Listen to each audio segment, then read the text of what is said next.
안녕하세요. 블랙제리입니다. 자, 어제 제가 이 부근에서 영상을 찍었는데요. 89.8K에서 밀리면은 88K, 최대는 87.5K까지 열릴 가능성이 제가 높다고 말씀을 드렸어요. 영상 찍고 나서 정확히 89.8K 여기를 지키지 못하고 빠지는 모습이었죠. 현재는 87.2K 부근까지 와 있습니다. 자, 이제 여기서 중요한 게 나왔죠. 일단 위로 가는 힘보단 아래로 가는 힘이 더 커졌다. 그래서 우리는 87K 이 부분이 하단 방어전이라고 말씀드릴 수가 있겠습니다. 솔직히 말씀드리자면 지금 비트코인은 굉장히 중요한 순간에 와 있어요. 이게 단순히 가격이 떨어졌네 올랐네 수준이 아니라 지금 이 87K는 하단 박스이면서 동시에 고래들의 매수벽이 있고 그리고 밸류 하단이라는 세 가지가 딱 겹친 자리입니다. 쉽게 말하면은 마지노선이에요. 더 이상 깨면은 위험한 구간. 최근에 비트코인이 뭘 했는지 보셨죠? 갑자기 9만 K를 훅 넘어가더니 사람들이 드디어 돌파다 하고 롱을 잡는 순간 바로 툭 하고 떨어뜨렸어요.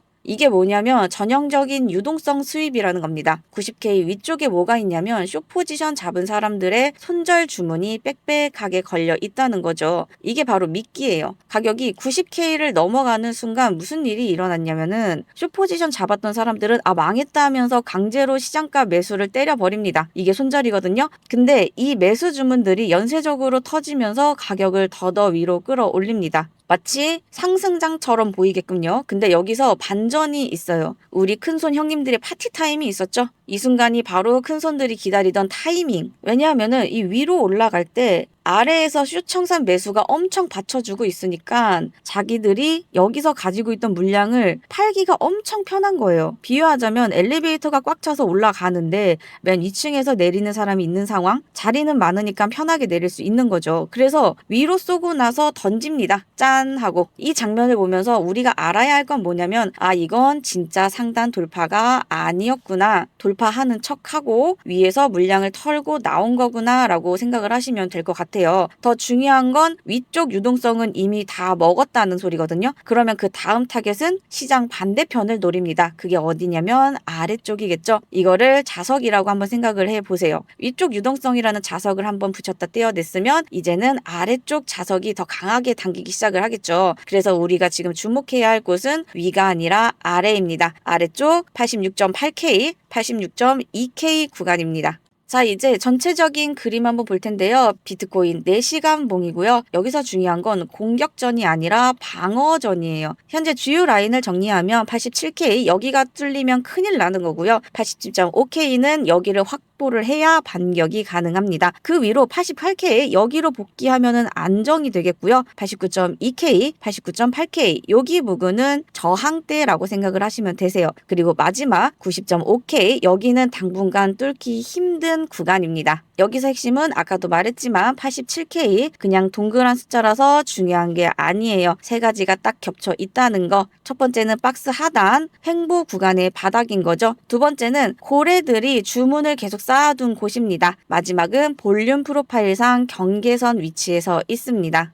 이 세 개가 여기 87K 한 자리에 와 있다는 건 진짜 중요한 저점이라는 뜻이고요. 지금 상황은 딱 두 갈래 길에 서 있어요. 첫 번째는 87K를 지키는 거. 이러면은 오케이 박스 유지되는구나 하고 시장이 88K로 되감길 가능성이 있습니다. 두 번째는 87K가 깨지는 건데요. 박스가 무너진다면은 박스 아래로 급가속이 나오겠고요. 그대로 86K까지도 내려갈 수가 있겠습니다. 그래서 지금 우리가 봐야 할 질문은 위로 갈까가 아니라 아래로 빠지면 얼마나 빠를까입니다. 이 아래로 빠지면 얼마나 빠를까라는 건 청산 히트맵을 보면 청산이 어디에 몰려 있는지 보여주고 있거든요. 자, 지금 보시는 게 청산 히트맵입니다. 청산이 어디에 쌓여 있는지 알 수가 있는 건데요. 위쪽으로는 90.5에서 90.9K 이 구간이죠. 이 구간 지금 텅 비어 있는 거 보니까 이미 먹혔어요. 하지만 반대로 아래쪽 86K 이 부분은 아직 촘촘하게 쌓여 있는 걸 보니까 안 먹혔다는 소리겠죠. 시장의 습성이 뭐냐면 가까운 곳에 있는 큰 유동성을 안정 덩어리들을 한 번쯤은 툭 치고 가려고 해요. 위는 이미 갔다 왔으니까 다음은 아래일 확률이 더 높아진다는 거죠. 그래서 지금 시점에서 우리가 집중해서 봐야 될 거는 87K 이 부근에서 라인을 종가 기준으로 지키고 있나, 아니면 반등이 나오면 그게 찐 반등인가, 아니면 약한 되돌림인가, 마지막으로 거래량은 어디에서 터지는가입니다. 이 세 가지만 보면 다음 움직임이 어느 정도 예측이 된다는 거. 자, 두 번째는 고래 주문입니다. 여기서 사람들이 가장 많이 착각하는 거는 이 87K 부근에 고래 매수벽이 있으니까 여기서 반등이 나오겠네 하실 텐데, 이게 틀린 말은 아니고 사실은 반쪽짜리 진실입니다. 벽이 있어도 무너지는 이유가 생각을 해보시면 되세요. 성벽이 아무리 튼튼해도 공성무기가 계속 때리면 무너지잖아요. 청산 하락도 마찬가지예요. 87K가 깨지면 뭐가 일어나냐면, 여기서 롱 포지션들은 망했다 하면서 손절을 하고요. 이 손절은 시장가로 매도를 합니다. 이게 연쇄적으로 탕탕탕 터지면서 폭포처럼 아래로 쏟아지는 거죠. 이 상황에서 매수벽이 있기는 하거든요. 지정가에 매수 주문이 쌓여 있죠. 근데 문제는 속도전입니다. 시장가 매도는 지금 당장 팔아요. 가격은 상관없이 지금 당장 팔아고요. 근데 매수벽은 이 가격에 살게요 하고 기다리는 주문인 거죠. 그래서 실제로 어떻게 되냐면은 이 87K 부근에 매수벽이 있어도 청산 연세가 붙으면 87K 찍고 86.8K 찍고 86.5K 찍고 그 다음에 86K까지 내려왔네, 이렇게 해서 한 번에 쭉 미끄러진다는 거죠. 그럼 매수벽은 의미가 없냐? 그거는 아니에요. 의미는 있어요. 다만 알아야 할 거는 매수벽이라는 거는 속도 조절 장치라는 거예요. 완전히 막아주는 게 아니라 미끄러지는 속도를 늦춰주는 역할을 하는 거죠. 그리고 어느 순간 멈추기는 해요. 근데 우리 예상보다 훨씬 아래에서 멈출 수 있다는 것도 알아야 합니다. 자, 세 번째는 볼륨 프로파일인데요. 볼륨 프로파일은 어떤 가격대에서 비트코인이 제일 많이 거래됐는지를 보여주는 거예요. 한마디로 POC라고 하는 거죠. 지금 상황에서 적용을 해보면은 현재 87.5K에서 88K 여기에 거래량이 두껍게 쌓여 있어요.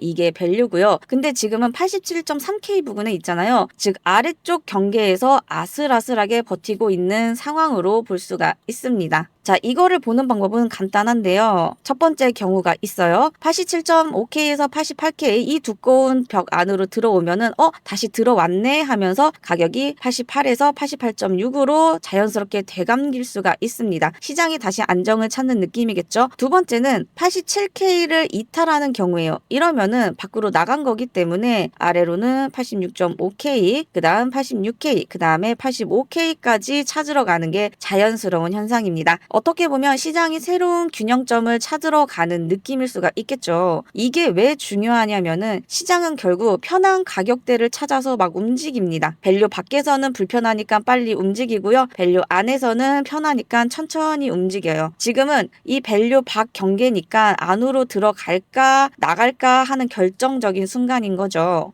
자, 이제 아까 봤던 세 가지를 통틀어서 시나리오를 세 가지를 말씀을 드릴 건데요. 첫 번째 시나리오는 87K 이 부근을 성공적으로 방어를 했을 때입니다. 87K에서 더 이상 저점이 안 낮아지면서 바닥을 확인을 한 이후에 87.5K까지 회복을 하고 리테스트에 성공을 한다면 88K까지도 도달 가능성이 있겠고요. 힘이 좋다면은 88.8K까지도 올라갈 수가 있겠습니다. 여기서 체크하셔야 될 거는 87.5K 부근에서 회복 없이 88K로 가는 거는 보통 실패예요. 88K에서는 첫 번째 큰 매도나 익절이 나올 수가 있기 때문에 흔들림을 예상을 할 수가 있거든요. 이 시나리오가 나올 확률은 보통 87K에서 1시간봉 종가가 3번 이상 버티면 가능성은 높아지고요. 근데 완전한 반등보다는 되감기 정도로 보는 게 가장 안전하다는 거. 자, 두 번째 시나리오는 87K가 무너졌을 때입니다. 자, 병력이 급히 후퇴하면서 다음 방어선을 찾으러 가겠죠. 87K가 붕괴가 돼서 다시 되돌림이 와도 87K에서 87.2K까지는 막힐 수가 있어요. 여기서 1차 지지선은 86.5K가 될 수 있고요. 여기서도 반등 시도 가능합니다. 만약 86.5K도 무너진다면은 86K 공포가 붙으면은 85K까지도 내려갈 수가 있겠습니다. 여기서 체크하셔야 될 점은 내려갈 땐 굉장히 빠르게 내려갈 가능성이 높아요. 도착하면은 반등도 쉽게 칠 수가 있고요.